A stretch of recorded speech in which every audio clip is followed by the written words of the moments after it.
So here's a video I thought was worth making to highlight my stupidity, which knows no bounds. I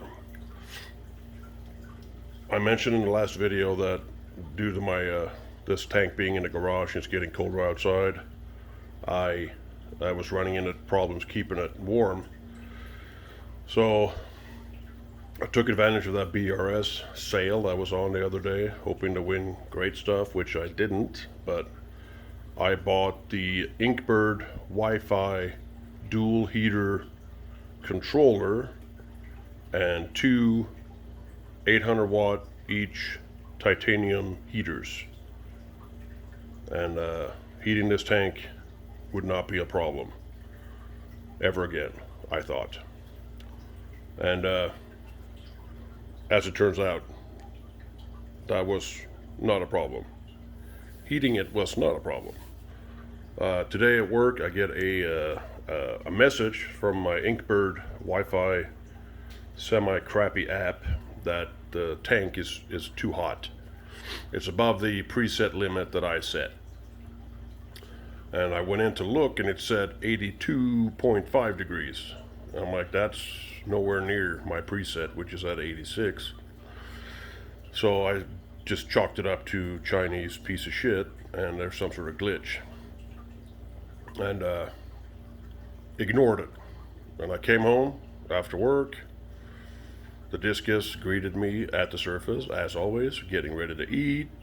Everything seemed fine. Until I looked at my thermometer. And that is the current temperature, by the way. It was at 90.5. So immediately, of course, I went to look at my Inkbird controller, which was at the time not doing this, by the way. He just said 82.5 or something, and everything looked cozy.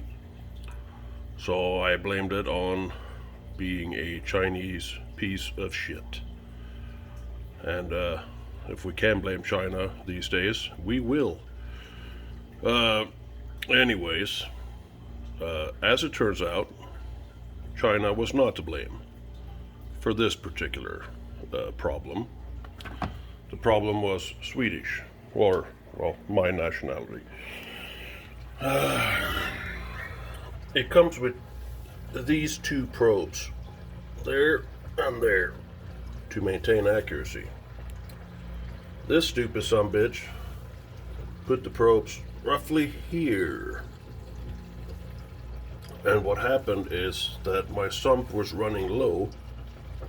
It was right below the sensors. So they were measuring garage temperature, not water temperature, and just steadily kept heating the water.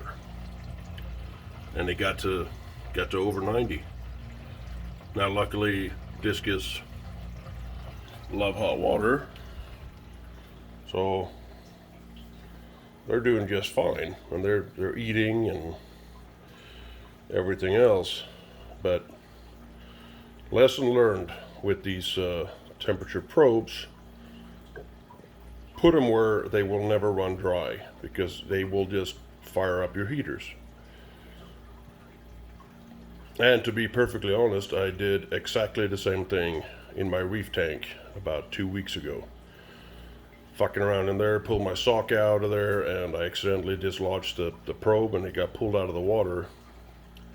And when I caught that, it was at, I think, 83 or something, so no super damage. No damage was done that I could see to anything, but it could have been a nightmare. So, lesson learned: keep your probes in the water, secure them where they can't get pulled out of there, and just don't be an idiot, and life should be okay.